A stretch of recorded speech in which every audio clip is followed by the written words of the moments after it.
সভা করতে দেওয়া হচ্ছে না এবং এই মুহূর্তে দাঁড়িয়ে দেখো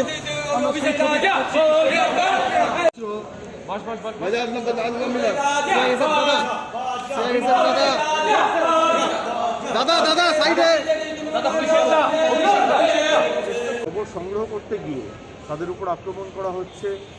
গতবার যখন এলাম কোর্টে আইনজীবীদের উপর আক্রমণ, হাসপাতালে যারা ভর্তি হাসপাতালে ঢুকে তাদের উপর আক্রমণ, পুলিশ থানায় পুলিশের উপর আক্রমণ, কিচ্ছু নেই, আইন শৃঙ্খলা বলে কিচ্ছু নেই। এই পরিস্থিতিতে এখানে বোমের একটা ব্যাগ উদ্ধার হয়েছে আপনারা বলছেন। যাই হোক, প্রশাসনের মতো কাজ করুক, এইসব করে হয় দেখি তৃণমূল কংগ্রেসকে দমিয়ে রাখা যাবে না। এবং আমি ত্রিপুরার মুখ্যমন্ত্রীকে অনুরোধ করবো যে আপনার যদি রাগ থাকে আপনি আমার দেশে রাগ প্রয়োগ করুন, আগরতলার মানুষের উপর কেন প্রয়োগ করছে? আপনার রাগের জন্য তো আমি আছি, আপনি বোম লাগিয়ে আমার গাড়ি উড়িয়ে দিন না। মানুষের উপর কেন এত রাগ? যে পাড়ায় পাড়ায় ঢুকে কালকে চিত্তরঞ্জনে যে ঘটনাটা ঘটেছে আপনারা দেখেছেন। হাসপাতালে যারা ভর্তি আছে, হাসপাতালে বন্দুক নিয়ে বোম নিয়ে দুষ্কৃতীরা ঢুকে যাচ্ছে, গুন্ডারা ঢুকে যাচ্ছে। পুলিশ থানায় হেলমেট পরে লাঠি সোটা নিয়ে সাংবাদিকদের উপর আক্রমণ করা হচ্ছে। যারা খবর সংগ্রহ করতে এসছে তারা আক্রান্ত, সংবাদ মাধ্যম আজকে যদি আক্রান্ত হয়, পুলিশ আক্রান্ত হয়, আইনজীবী আক্রান্ত হয়, ডাক্তার আক্রান্ত হয়, কি পরিস্থিতি আজকে এই রাজ্যে? ব্যানারা রিপাবলিকে পরিণত হয়েছে। এবং আমি যা বলার বিস্তারিত বলবো 3টের সময়। আপনারা দেখেছেন কি পরিস্থিতি। প্রতিবার আমি আসি এবং যে করে হোক আমাকে আটকাতে হবে। আজকেও আমার সবার অনুমতি দেয়, রোড শো করার কথা ছিল, আমরা 19 তারিখ অ্যাপ্লাই করেছিলাম।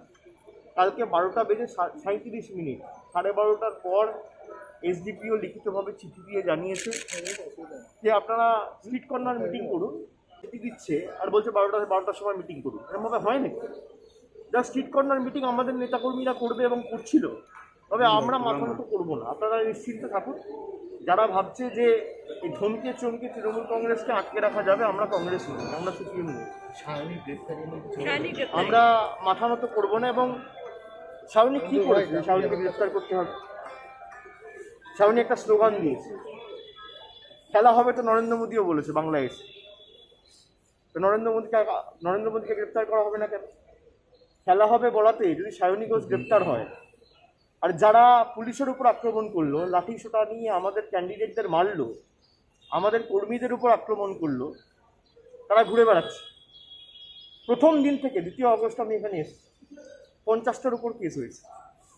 50টা কেসের মধ্যে একটা কেসে বলুন তো একজনকে ডাকা হয়েছে?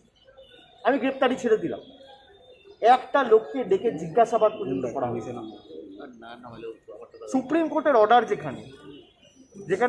যেখানে সুপ্রিম কোর্ট, উচ্চ আদালত রায় দিয়ে জানিয়েছে যে সুষ্ঠুভাবে নির্বাচন করতে হবে এবং বিরোধীদের সুরক্ষা রাজ্য প্রশাসনকে নিশ্চিত করতে হবে, সেখানে মহিলা ক্যান্ডিডেটদের উপর আক্রমণ করা হচ্ছে।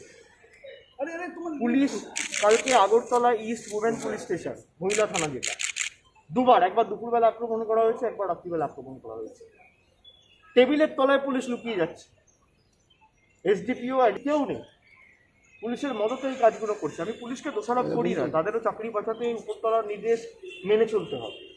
কিন্তু এই যে নৈরাজ্য চলছে আর কতদিন? এই অনাচার তো বেশি দিন চলতে পারে না। আমি তাই আগরতলার মানুষকে অনুরোধ করব, আপনারা ভয় পাবেন না। কালকে চিত্তরঞ্জনে যেভাবে বাধা বিপত্তি পেরিয়ে মানুষ প্রতিরোধের রাস্তা বেছে নিয়েছে, আমার দৃঢ় বিশ্বাস আগরতলার মানুষের মান সম্মান রয়েছে। আর যাই হোক, মান সম্মানেরা বিজেপির সাথে বিক্রি করবে। ঐতিহ্যশালী শহর, একটা আলাদা সংস্কৃতি রয়েছে, কৃষ্টি রয়েছে, এবং সংস্কৃতি প্রেমী মানুষ, গণতান্ত্রিক প্রেমী মানুষ, শান্তিপ্রেমী মানুষ সবাই চায় সুষ্ঠুভাবে অবাধভাবে নির্বাচন হোক। আমরাও তাই চাই, অবাধভাবে নির্বাচন হোক না।